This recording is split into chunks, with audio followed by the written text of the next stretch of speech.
সেই দিনের কথা বলে মনে করে দিও না। আমি নবী বড় কষ্ট পাই। আয়েশা বলছে নবী গো কোন দিনের কথা? ও আয়েশা রে, আমার শিশুকালে বাল্যকালে কোন রোগ ব্যাধি বসন্ত কলেরা হয় নাই। হলো তারে তোমার শরীরে তো কেন ভাগ হয়ে আছে? নবী বলছে আয়েশা ইসলামের খাতিরে দিনের খাতিরে আয়েশা রে তাই জমিন জুম করে করতে দাও। আয়েশা টাইমের মানুষ টাইমের যুবকরা আমাকে পাগল বলছিল, আমাকে পাথর মারি মারি আয়েশা আমার শরীরটা কালো করে দিয়েছে। আয়েশা সেই দিনের কথা মনে করে দিও না, আমি নবী বড় কষ্ট পাই। আয়েশা রে ওই টাইমের যুবকদের পাথরের বাড়িতে আমার শরীরের কাপড় গুলা রক্ত রঙিন বানিয়ে দিয়েছে রে আয়েশা।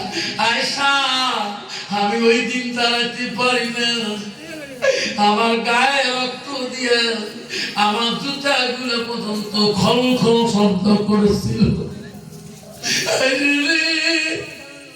সেই দিনের কথা যদি মনে করে দিও, আমি নবী কষ্ট পাই। আয়েশা বলছে ও নবী আপনি এত কষ্ট করে ইসলাম প্রচার করেন, আল্লাহ কি তোমার পক্ষ হইল না? আমার নবী বলছে আয়েশা সঙ্গে সঙ্গে জিবরাইল আগমন। জিবরাইল আসি বলছে ইয়া রাসূলুল্লাহ ইয়া হাবিবুল্লাহ, ও নবী গো লাব্বাইক আমি হাজির, আপনি কাঁদবেন না, তাইবাসীর জন্য আল্লাহ নারাজ। ওগো নবী আপনি বলুন, আপনার জবান দিয়ে বলুন আমি জিবরাইল হাজির, আপনি যা বলবেন আমি জিবরাইল তাইবাসীকে তাই বানিয়ে দেব। ও জিবরাইল বলছে নবী গো আপনি কাঁদবেন না, আমি আল্লাহর হুকুমে জিবরাইল এসেছি।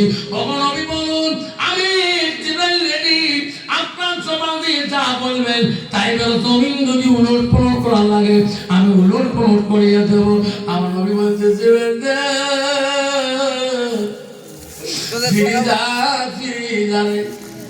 আমি নবী ওই শান্তিতে জগতে আসি নাই, টাইগার মানুষ আমাকে না চিনতে পারে জিবরাইল।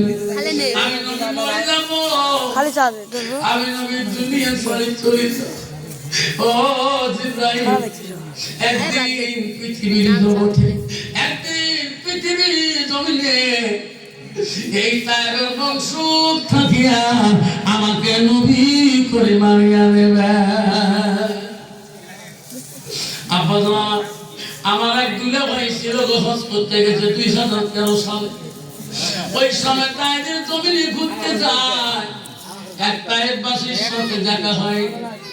বলছে ভাই এটা গ্রামের নাম কি, বস্তিটার নাম কায়েব শহর। দুলা ভাই বলছে এটি তো নবী কষ্ট পেয়েছে।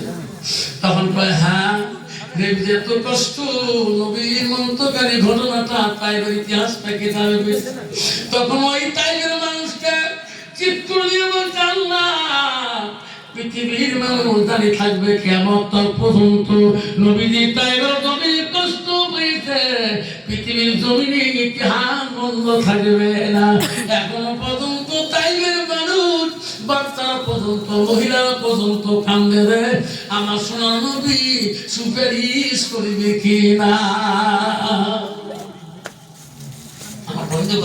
আল্লাহ নবীর কাছে আব্দুল ইবনে মাসউদ 4 মিনিট হল 15 আল্লাহর কাছে সবচেয়ে ভালো নাকি রাসূল বলেন সালাতু আলা ওয়াক্তিহা, সময় মতো ওয়াক্ত মতে নামাজ পড়াটা আল্লাহর কাছে সবচেয়ে বড় আমল। আমার নবীকে আরো প্রশ্ন করলো কুনতু সুন্নাহ আয়ু, নবী গো নামাজের থেকে আরো কোনো আমল আছে? নবী বলছে আছে কি, খালা বিদুল ওয়ালিদাইনা, মা বাবার সঙ্গে সৎ ব্যবহার করাটা আল্লাহর কাছে সবচেয়ে বড় আমল।